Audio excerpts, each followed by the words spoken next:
Absolutamente todo tiene fecha de inicio y de caducidad. Aunque pareciera que el estudio Ghibli era inmortal, por ley natural todo tiende a la entropía. Y en orden de ideas, irónicamente, Viajes de Chihiro, quizás la mejor película o la más popular de este estudio, al mismo tiempo se convirtió en el punto más alto e inalcanzable. La animación japonesa siempre tiende a la crisis, y pareciera que esto no afecta al estudio Ghibli, pero exactamente qué fue lo que sucedió.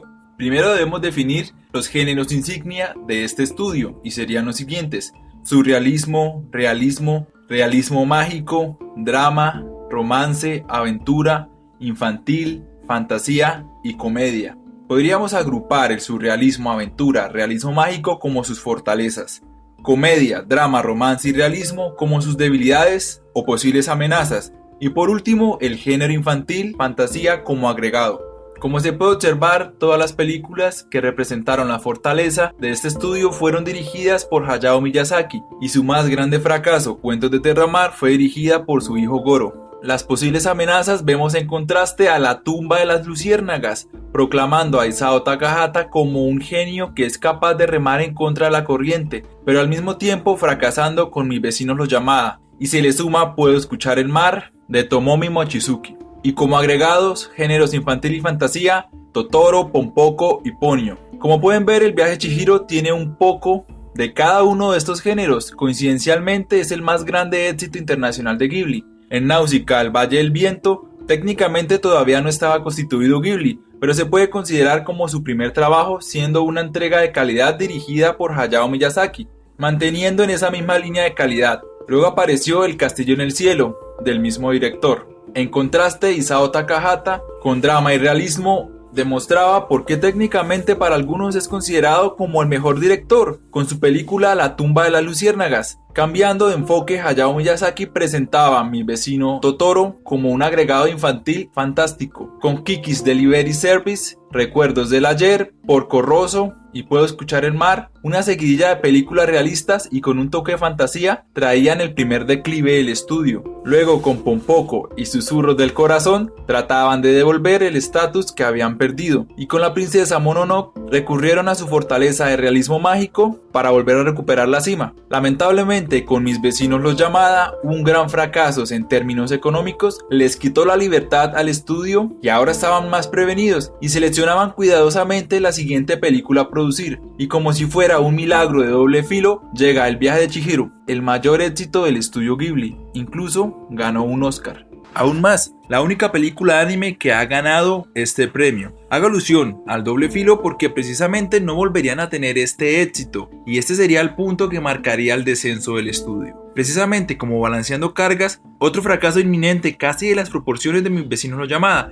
y me refiero a Haru en el reino de los gatos, como un spin-off de fantasía basado en Susurros del corazón. Luego se estrenó El castillo vagabundo, otro gran éxito de Ghibli, que precisamente para mantenerse sobre esta línea y ascender, tendrían que producir obras similares a este nivel, o incluso al nivel de La princesa Mononoke o Tumba de las luciérnagas, para poder seguir este camino que los llevaría al ascenso. Pero lamentablemente el siguiente estreno sería su peor fracaso proveniente de una de sus fortalezas, ya que apareció la nefasta adaptación de Cuentos de Terramar por parte de Goro Miyazaki.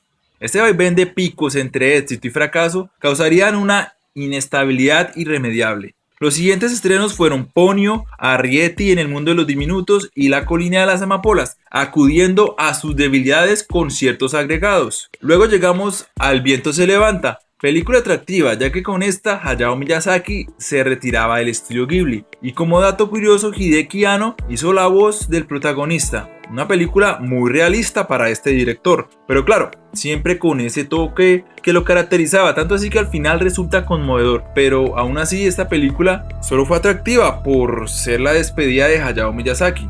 Luego aparecería la última película de Isao Takahata. A pesar de ser buena y tras la sombra de sus anteriores, resulta ser un fracaso en taquilla. Casi que instantáneamente apuraron el estreno del Recuerdo de Marnie, anunciando el cese de las actividades principales y casi cierre del estudio Ghibli. El Recuerdo de Marnie resulta ser una de las películas más hermosas jamás creadas por ese estudio, pero lamentablemente en una época donde el cáncer del anime ha hecho metástasis gracias a los otakus que consumen y producen animes al mismo tiempo, y sin sus dos cabezas principales, el estudio Ghibli ha quedado como una reliquia y recuerdos de la mejor era del anime. Por último, podemos observar que la tendencia hasta los viajes de Chihiro fue a la alza y luego empezó a ir a la baja. En general, el estudio fue hacia la baja, teniendo un número grande de películas tocando por debajo de la línea de tendencia, esto debido a las grandes desviaciones antes y después de los viajes de Chihiro.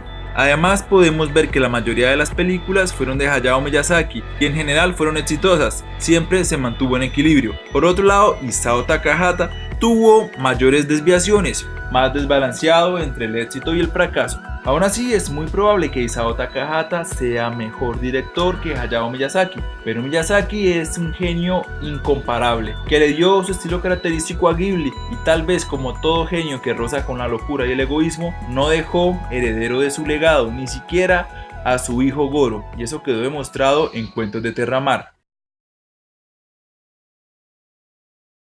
Por otro lado, vale destacar la relación entre Hideki Anno y Miyazaki, relación que comenzó cuando Hideki Anno trabajó como animador en Náusica. Miyazaki confiaba tanto en él que le dejaba las escenas más complicadas.